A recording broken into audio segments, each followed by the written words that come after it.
할렐루야.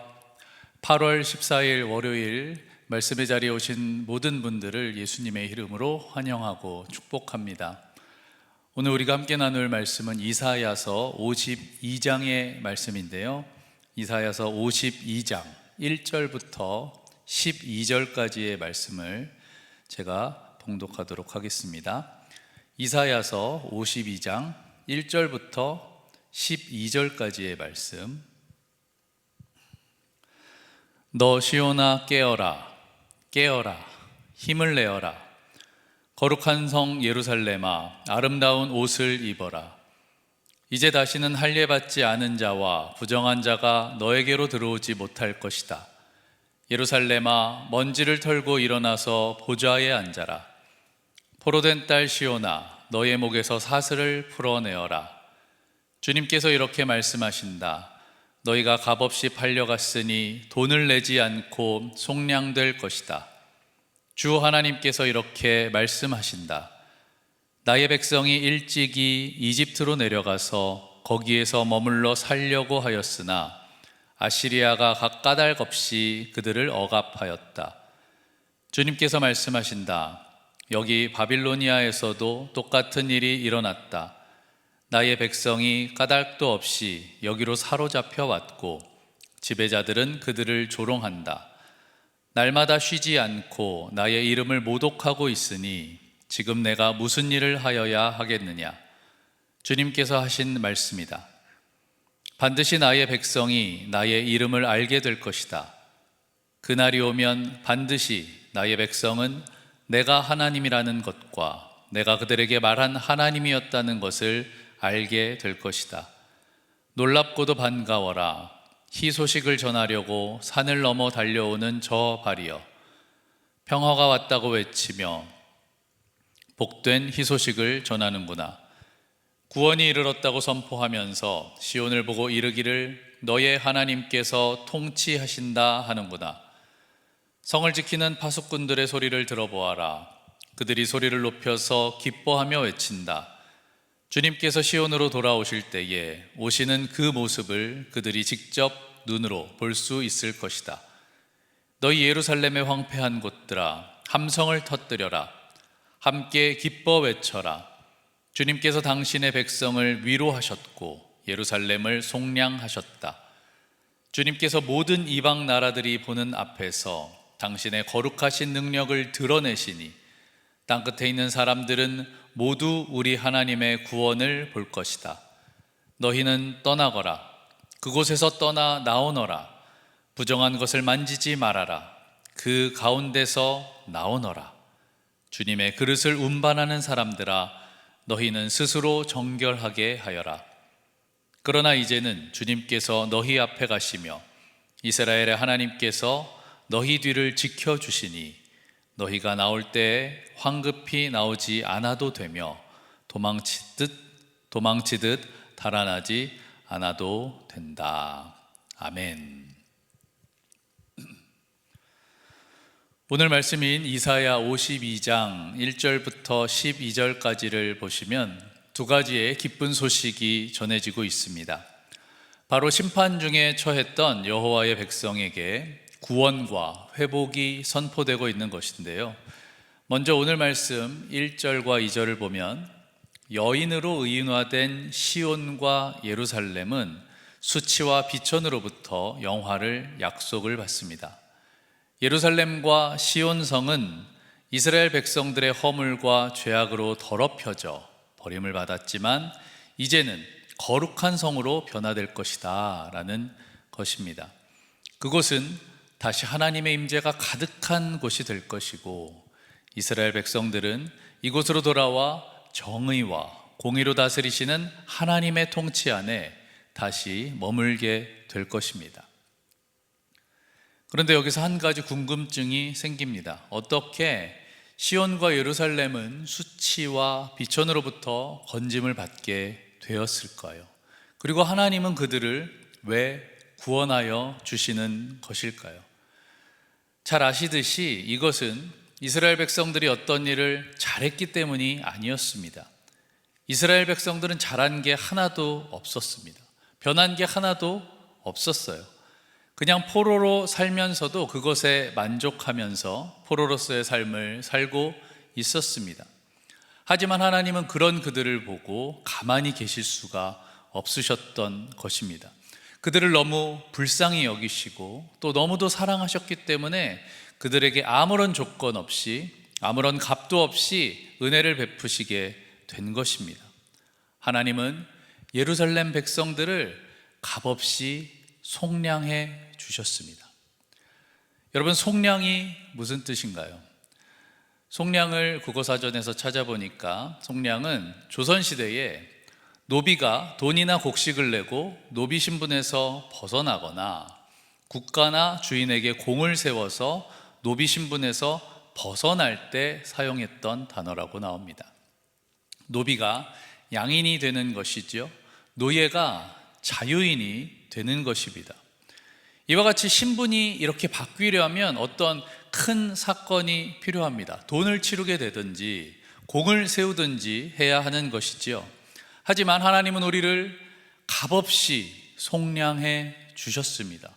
돈도 곡식도 아무런 공도 없었지만 포로된 이스라엘 그리고 죄인된 우리의 신분을 바꿔주신 것입니다. 그러나 이것은 우리가 아무것도 할 필요가 없었다, 우리가 값을 치를 필요가 없었다라는 것이지, 이것은 값어치가 없거나 가치가 없다는 뜻은 아닙니다. 하나님이 아무것도 하지 않으셨다는 게 아닙니다. 우리로서는 도저히 치를 수 없는 만큼의 큰 빚을 하나님의 긍휼과 무조건적인 용서 그리고 한없는 사랑으로 그 아들 예수 그리스도를 십자가에 못 박히게 하심으로 우리 대신 죄의 값을 치르시고 우리를 죄인에서 의인으로, 진노의 자녀에서 하나님의 자녀로 속량해 주신 것입니다. 바로 오늘의 말씀에서 여전히 포로이고 개선된 것이 하나도 없는 허물과 죄악뿐인 이스라엘 백성에게, 그리고 우리에게 이 구원의 소식이 선포되고 있습니다. 52장 1절, 너 시온아 깨어라, 힘을 내어라, 거룩한 성 예루살렘아 아름다운 옷을 입어라. 이제 다시는 할례받지 않은 자와 부정한 자가 너에게로 들어오지 못할 것이다. 예루살렘아 먼지를 털고 일어나서 보좌에 앉아라. 예수님을 구주로 영접한 사람에게는 더 이상 죄의 삭시 청구되지 않습니다. 진정한 자유인이 된 것입니다. 이렇게 우리는 값없이 속량되었습니다. 오늘 말씀에서 전해지는 두 번째 기쁜 소식은 하나님이 통치하신다라는 소식입니다. 전쟁 중에 포로로 잡힌 자들에게 가장 좋은 소식은 무엇일까요? 다른 나라의 지배를 받는 식민지의 백성들에게 가장 좋은 소식은 무엇일까요? 바로 전쟁에 승리하여 우리나라가 해방되었다라는 소식일 것입니다. 마침 내일이 광복절인데요, 식민지의 경험이 있는 우리나라 사람들에게는 이런 경험이 없는 다른 나라보다 그 의미가 더 크고 깊게 다가올 것입니다. 이 또한 우리가 하나님의 사랑을 느낄 수 있는, 그 은혜를 알 수 있는 우리에게 주신 은혜라고 생각이 듭니다.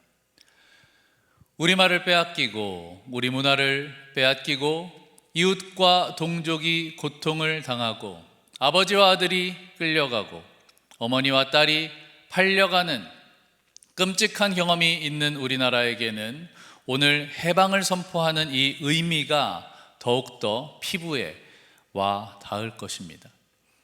1945년 8월 15일 라디오로부터 일본이 항복했다는 소식이 들려옵니다. 우리나라가 해방되었다라는 소식이 들려옵니다. 우리가 더 이상 종이나 포로가 아니라, 종속된 나라가 아니라 자주국민으로서 독립이 되었다는 것입니다. 이 소식을 들은 많은 사람들이 거리로 뛰어나가 기쁘게 이렇게 외칩니다. 대한독립 만세! 대한독립 만세! 일본으로부터의 독립도 이렇게나 기쁜데 하물며 죄로부터, 사망으로부터의 독립이 얼마나 기쁜 소식이겠습니까? 7절 말씀, 놀랍고도 반가워라. 희소식을 전하려고 산을 넘어 달려오는 저 발이여, 평화가 왔다고 외치며 복된 희소식을 전하는구나. 구원이 이르렀다고 선포하면서 시온을 보고 이르기를 너의 하나님께서 통치하신다 하는구나. 이제 더 이상 세상 권세 잡은 자가, 죄가 우리를 다스리지 않고 하나님이 우리를 다스리신다는 것입니다. 이 얼마나 기쁜 일입니까? 이 얼마나 기쁜 소식입니까? 그런데요, 우리가 이것을 잘 알고 있으면서도 우리가 때때로는 하나님이 다스리시는 것보다 아무런 간섭이 없는 것을 자유라고 여길 때가 있는 것 같습니다. 그것이 해방이라고 여길 때가 있는 것 같습니다. 하나님이 다스리시는 것보다 간섭받지 않고 내 스스로 내 맘대로 사는 것을 독립이라고 여길 때가 있는 것 같아요. 하지만 조금 더 깊이 생각을 해봅시다. 여러분 주변을 한번 둘러보십시오. 이 세상을 보세요. 그리고 지금까지 살아온 세월과 앞으로 살아갈 세월을 한번 바라보세요. 나의 뜻대로 하고 나의 이익과 편함을 위해 판단하고 각 나라가 자기 소견에 옳은 대로 판단하여서 인간과 인간 사이에, 나라와 나라 사이에 이권과 패권으로 여전히 자신들의 유익을 위해 강한 자와 강대국의 큰 목소리에 끌려갈 수밖에 없는 이 시대가, 이 환경이 과연 아무런 간섭 없는 자유가 맞는가? 과연 이것이 참된 독립인가? 라는 것입니다. 이 세상의 불완전함이, 이 불완전한 정세가 그것은 아니다 라고 증명하는 것이 아니겠습니까? 사랑하는 성도 여러분, 하나님이 통치하시는 것이 가장 온전하고 완전한 것임을 믿습니다. 그리고 아직도 이 세상에서 발을 빼지 못하고 망설이는 우리에게 오늘 11절의 말씀은 이렇게 말합니다. 너희는 떠나거라. 그곳에서 떠나 나오너라. 부정한 것을 만지지 말아라. 그 가운데서 나오너라. 주님의 그릇을 운반하는 사람들아, 너희는 스스로 정결하게 하여라. 10절, 주님께서 모든 이방 나라들이 보는 앞에서 당신의 거룩하신 능력을 드러내시니 땅끝에 있는 사람들은 모두 우리 하나님의 구원을 볼 것이다. 아멘. 사랑하는 성도 여러분, 지금 우리에게도 이 두 가지의 기쁜 소식이 전해졌습니다. 예수님의 십자가를 통해서 우리는 값없이 속량함을 받았습니다.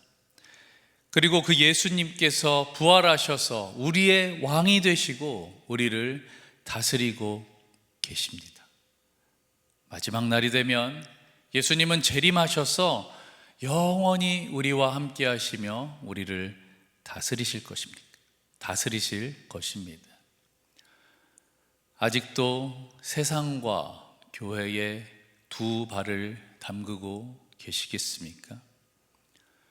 간절히 바라기는 우리가 이 두 가지의 기쁜 소식을 기억하여 불완전한 이 세상의 통치에서 조바심 내며 살아가는 것이 아니라 하나님의 온전하고 완전하신 다스리심으로 우리의 몸과 영혼이, 그리고 우리의 삶이 참된 평안과 참된 기쁨의 삶이 되시기를 바랍니다. 그리고 더 나아가서 우리만 이것을 누리는 것이 아니라 아직 이것을 모르는 자들에게 이 기쁜 소식을 전하는 저와 여러분이 되시기를 바랍니다. 11절 말씀, 너희는 떠나거라. 그곳에서 떠나 나오너라. 너 시온아 깨어라. 힘을 내어라. 거룩한 성 예루살렘아 아름다운 옷을 입어라. 예루살렘아 먼지를 털고 일어나서 보좌에 앉아라. 그렇게 살아가는 저와 여러분이 되시기를 예수님의 이름으로 축원합니다. 아멘. 기도하겠습니다. 하나님, 오늘도 우리가 말씀을 대하게 하시니 감사를 드립니다. 아버지 하나님, 우리가 이 땅을 살아갈 때에 이 땅의 통치에 조바심을 내며 살아가는 것이 아니라 우리가 죄로부터 해방되었고 사망의 권세에서 생명을 얻었음을 기억하며 하나님 앞에 감사하는 삶을 살게 하여 주시옵소서. 뿐만 아니라 하나님께서 통치하는 것이 참으로 온전하고 완전한 것임을 다시 한번 기억하여 하나님의 다스리심 안에, 하나님의 말씀 안에 살아갈 수 있는 우리 모두가 될 수 있도록 하나님 함께 하시고 붙잡아 주시옵소서. 그런 오늘을 살아갈 수 있도록 인도하여 주시옵소서. 감사드리며 예수님의 이름으로 기도합니다. 아멘. 하늘에 계신 우리 아버지여, 이름이 거룩히 여김을 받으시오며 나라의 임하옵시며 뜻이 하늘에서 이룬 것 같이 땅에서도 이루어지이다. 오늘날 우리에게 일용할 양식을 주옵시고 우리가 우리에게 죄 지은 자를 사하여 준 것 같이 우리 죄를 사하여 주옵시고 우리를 시험에 들게 하지 마옵시고 다만 악에서 구하옵소서. 나라와 권세와 영광이 아버지께 영원히 있사옵나이다. 아멘.